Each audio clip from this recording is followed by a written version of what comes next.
Hello বন্ধুরা, কেমন আছো সবাই? আশা করছি তোমরা সবাই ভালো আছো আর আমিও ভালো আছি। ভাবছিলাম একটা লাইভ অ্যারেঞ্জ করব, কিন্তু সেটা এখন আপাতত করতে পারছি না, কারণ আমার ভিডিওগুলো করে সারতে হবে। সেই কারণের জন্য জানোই তো, দিনে 3টে ভিডিও আর ওদিকে ব্লগ ভিডিও, প্রচণ্ড চাপ পড়ে যায়। সেই কারণে এখন তো আমি অনেকের ভিডিও দেখতে পারি না, মানে পজিটিভ যারা আমাকে নিয়ে যারা ভিডিও করে, আমার যারা সহ ক্রিয়েটার, তাদের অনেকের ভিডিও আমি এখন দেখতে পাচ্ছি না। কিছু কিছু মানুষের দেখি, কিছু কিছু সব মানুষের দেখতে পারি না, সত্যি কথা এটা। তো সেখানে একটা লাইভ করতে গেলে কমসে কম 1 ঘন্টার ছাড়া মানুষের সঙ্গে, সব মানুষের সঙ্গে কথা বলা হয়ে ওঠে না। তো যাই হোক, দেখছি, চেষ্টা করব। তো হ্যাঁ, এই ভিডিওর বিষয় হচ্ছে না ভালো মানে ভালো করার কথা না ভাববো, না ভালো হওয়ার কথা বলবো, ঠিক আছে? এটাই হচ্ছে আজকের আমার ভিডিওর বিষয়। আজকে আমি সেই দিন যখন লাস্ট দুটো ভিডিও করেছি প্রিয়ার এই সংক্রান্ত। এক হচ্ছে প্রিয়া ছেলেকে নিয়ে যেই ওয়ার্নিং, না না না ওয়্যার সচেতন যে করেছিলাম সেই বিষয়ক, আর দ্বিতীয় হচ্ছে প্রিয়াকে বুঝিয়েছিলাম যে কেন আমি এই কথাটা বলেছি। তো এই দুটো ভিডিওই করেছি, যেখানে কিনা আমাকে একটা কথাই লোকে বলেছে, একটা মায়ের নাকি এই সময়ে সম্ভব না এত কিছু খোঁজ রাখা। হবে হয়তো, আমি তো মা হইনি, সেই কারণের জন্য আমি হয়তো বুঝি না। এই এই এরকম কমেন্টও আমার কমেন্ট বক্সে সবসময় আসতে থাকে, সেই দিনও এসেছে। তুই বুঝবি কী করে, তুই তো কোনো সময় মা হোসনি, তুই তো বাচ্চা জন্ম দিসনি, তার জন্য তুই বুঝিস না, তার জন্য তুই বুঝবিও না কোনো সময় যে একটা মা এই সময়ে নিজে পর্যন্ত ডাকাতি করে এনে বাচ্চাকে সুস্থ করে। যাই হোক, তো আমাকে এই ধরনের কথাগুলো ফেস করতে হয়েছে। আর আমি ভেবেছিলাম যে না, প্রিয়াকে নিয়ে এই রিলেটেড আর কোনো কথা বলবো না, শুধু প্রার্থনা করব যাতে ও সুস্থ হয়ে যায়, বাচ্চাটা যাতে সুস্থ হয়ে যায়। তো আজকে যে ভিডিওটা দেখলাম, তাতে করে মানে প্রিয়ার যে ভিডিওটা দেখলাম, তাতে করে একটা কথাই বলতে চাই, আমাকে নিজেকেই বলতে চাই, আর সেটা তোমাদের সামনে শুনিয়ে বলতে চাই নিজেকে, যে এতদিন আবেগকে সরিয়ে রেখে ভিডিও করতাম, এখন থেকে বিবেককেও সরিয়ে রেখে ভিডিও করব, ঠিক আছে? সহসা বিবেক না জলাঞ্জলি দেওয়া যায় না, তো চেষ্টা করলে সব মানুষ সব পারে। তো আমিও চেষ্টা করব বিবেককে সাইডে রেখে ভিডিও করতে। এই জায়গাটা এমনই যেখানে কিনা বিবেকের আবেগের কদর কেউ করে না। আমি কেন ভিডিওটা করেছিলাম জানো তো? যেইভাবে টাকাগুলো আসবে বলা হয়েছিল, যেই দালালের মারফত আসবে বলা হয়েছিল, সে কমিশন অর্ধেকের বেশি খেয়ে নেবে।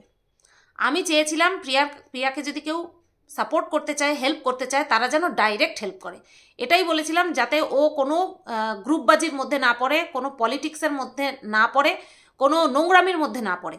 এটাই আমি চেয়েছিলাম, কারণ এর মধ্যে পড়লে ওকে নিয়ে প্রচুর সমালোচনা হবে। এখন হবে না, হবে, বাট হবে, আর এটা হবে, তোমরা মিলিয়ে নিও, এটা হবে। তো এর জন্যই আমি প্রিয়াকে সচেতন করেছিলাম যে তোমার পাশে অনেক মানুষ দাঁড়াবে, আর সেটাই হচ্ছে। দেশে বিদেশে থেকে কত মানুষ, বড় বড় ব্লগার, অভিনেত্রী, সবাই প্রিয়াকে হেল্প করতে চাইছে বা হেল্প করবে প্রতিশ্রুতি দিচ্ছে। এটা অনেকটা বড় পাওনা। আমি এই কারণেই বলেছিলাম প্রিয়াকে, যাতে করে কোনো নোংরামির সম্মুখীন না হয়, ও কোনো ষড়যন্ত্রের মধ্যে না পড়ে, ওকে নিয়ে যেন কেউ ষড়যন্ত্র করতে না পারে, এই সময় ও যেন সমালোচনার সম্মুখীন না হয়। বাট আজকে প্রিয়া বলেই দিল যে আমাকে নিয়ে সমালোচনা হলে পরে আমি সম্মুখীন হতে রাজি আছি। আমাকে নিয়ে কি হচ্ছে না? না প্রিয়া, তোমাকে নিয়ে সমালোচনা এখনও শুরু হয়নি, তোমাকে নিয়ে এখনও পর্যন্ত সমালোচনা শুরু হয়নি, কেউ করেনি।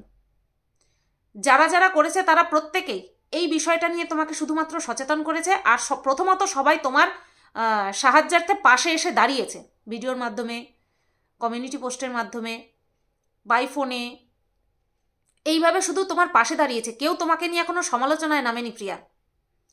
সাহায্য পাচ্ছ, ভগবানকে শুধু ধন্যবাদ দাও, কারণ ভগবানই সব কিছু করিয়ে দিচ্ছেন। এত রুড হয়ে যেও না, ইউ সাউন্ডস রুড। তোমার ভয়েস রুড সাউন্ড করছে, রুড শোনাচ্ছে তোমাকে।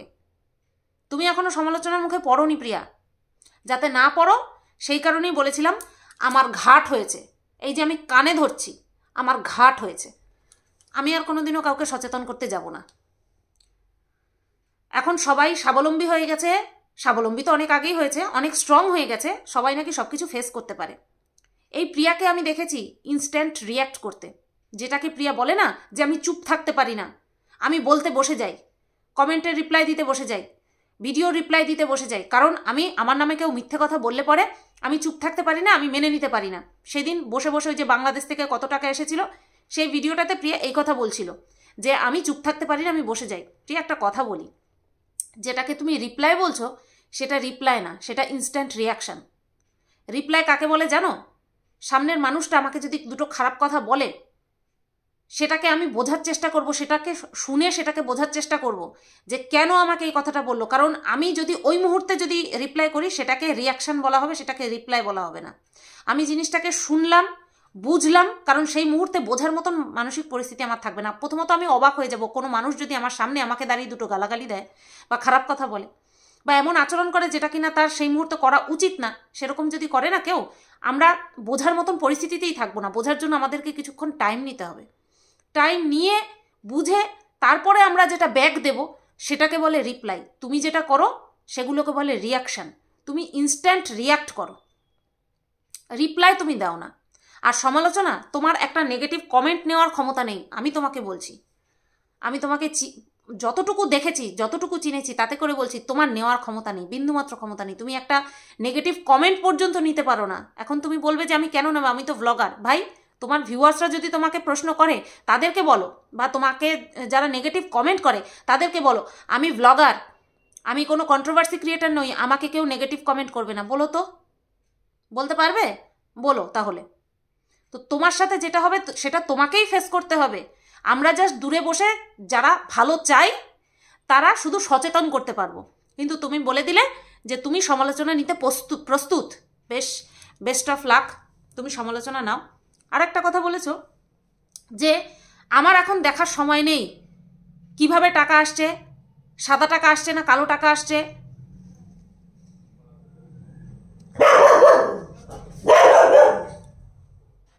তো তুমি বলেছো সাদা টাকা আসছে, তোমার কাছে সাদা টাকা আসছে না কালো টাকা আসছে সেটা নিয়ে তোমার কোনো ফারাক পড়ে না। এখন শুধু তুমি তোমার বাচ্চার সুস্থতাটাকেই আগে সামনে রাখছো। সবাই জানে, সেটা সবাই জানে। একটা মায়ের কাছে, একটা বাবা মায়ের কাছে তার সন্তানের সুস্থতা সবার আগে। আর তার জন্য বাবা মা কি বলবো, সব কিছু করতে প্রস্তুত, নিজের রক্তের শেষ বিন্দু দিয়ে বাচ্চার রক্ষা করে। এটা কোনো, তোমার এই কথাতে কোনো ভুল নেই, একদম ঠিক কথা। এখন এই মুহূর্তে তোমার দেখার সময় নেই কে কোথা থেকে টাকা আসছে, কোথা থেকে কি তোমাকে নিয়ে পরিকল্পনা ষড়যন্ত্র করা হচ্ছে, এটা তোমার দেখার মানে অবস্থা নেই, পরিস্থিতি নেই তোমার। আরও একটা কথাও সত্যি যে তোমাকে এখন সাহায্য করার জন্য প্রচুর মানুষ রয়েছে। তো সেখান থেকে দাঁড়িয়ে তোমার এমন পরিস্থিতি সামনে এখন নেই যে তোমাকে যেখান থেকে পারছো সেখান থেকেই টাকা নেবে, এরকম পরিস্থিতি কিন্তু তোমার এখনো হয়ে পারেনি, আর হবেও না।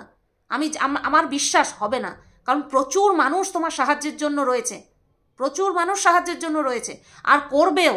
আর করুক, চাই তোমার ছেলেটা যেন খিলখিল করে হেঁটে বেড়াক, সুস্থ হয়ে দৌড়ঝাঁপ করুক, যেটাও এখন পারে না সেটা যেন ও করতে পারে। প্রচুর মানুষ রয়েছে যে যারা কিনা তোমাকে সাদা টাকা দিয়েই হেল্প করবে।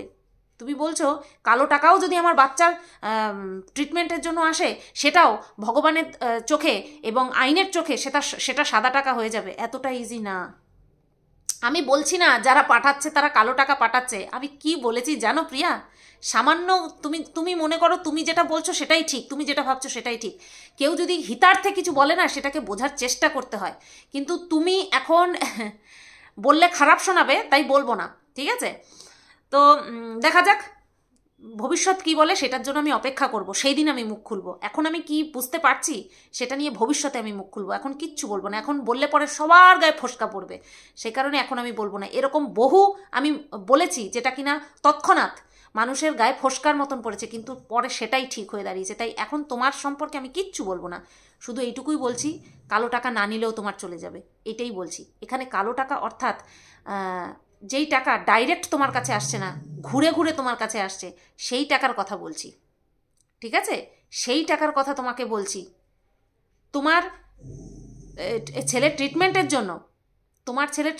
জন্য একটা ইউটিউব ক্রিয়েটারকে দেখলাম, আমি তোমাদেরকে বলছি, বাংলায় আপনজন বলে সার্চ করলে তোমরা পেয়ে যাবে, তোমরা দেখতে পাবে ওই ছেলেটি, দাদাই বলছি, ওই দাদা বা ভাই যাই হোক না কেন, হাতে একটা প্লাস্টিকের বোতল নিয়ে তার গায়ে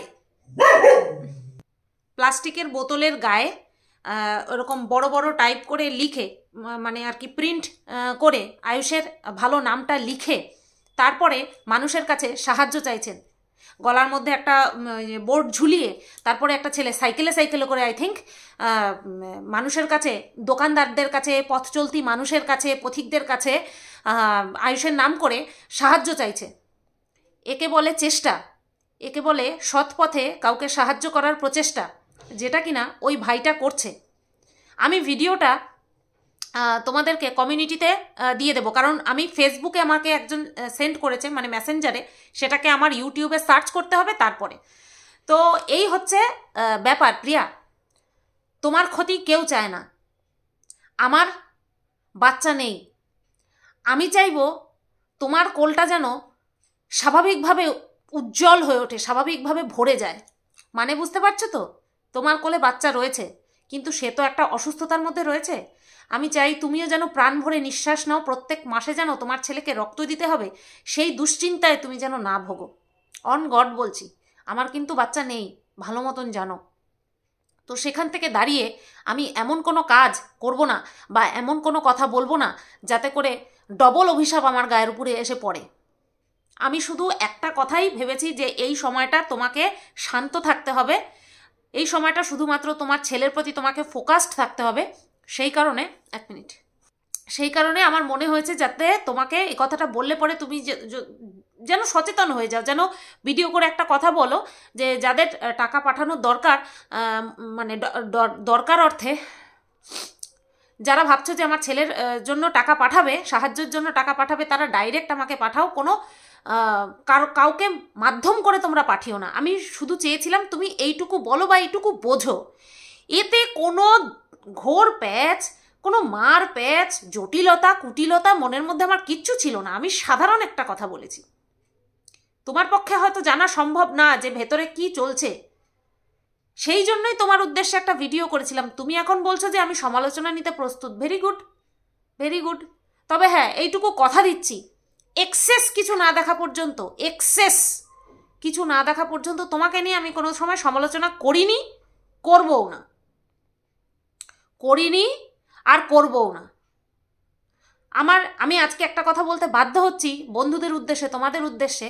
আমি যখন শেরুকে আমার শ্বশুর শাশুড়ির ফার্স্ট অসুবিধার জন্য যখন একবার দিয়ে দেব প্ল্যান করেছিলাম এবং সেটা যখন ইউটিউবে জানিয়েছিলাম, তখন বিশাল পরিমাণে ভিডিও নেমেছিল, ঝড় উঠেছিল, যেটা কিনা সবসময়ই ওঠে। তো সেই সময় কাকলি নাম তোমরা নিশ্চয়ই জানো, সে একটা ভিডিও করেছিল, আমাদের মতনই কন্ট্রোভার্সি ক্রিয়েটার কাকুলিদি। তার ভিডিওতে গিয়ে প্রিয়া কমেন্ট করে এসেছিল,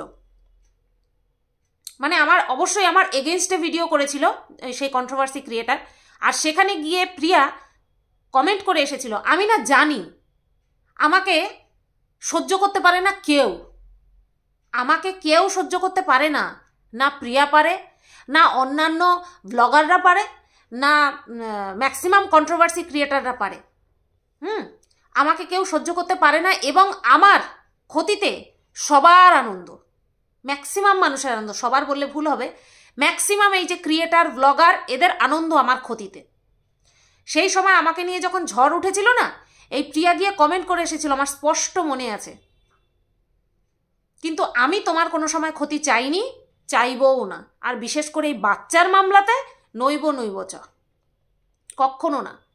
তো সবাই শুনে রাখো বন্ধুরা, আমার যে কজন তোমরা শুনছো তাদেরকে বলছি, তো প্রিয়া সমালোচনা নিতে প্রস্তুত, প্রিয়া কোনো দিকে তাকাবে না।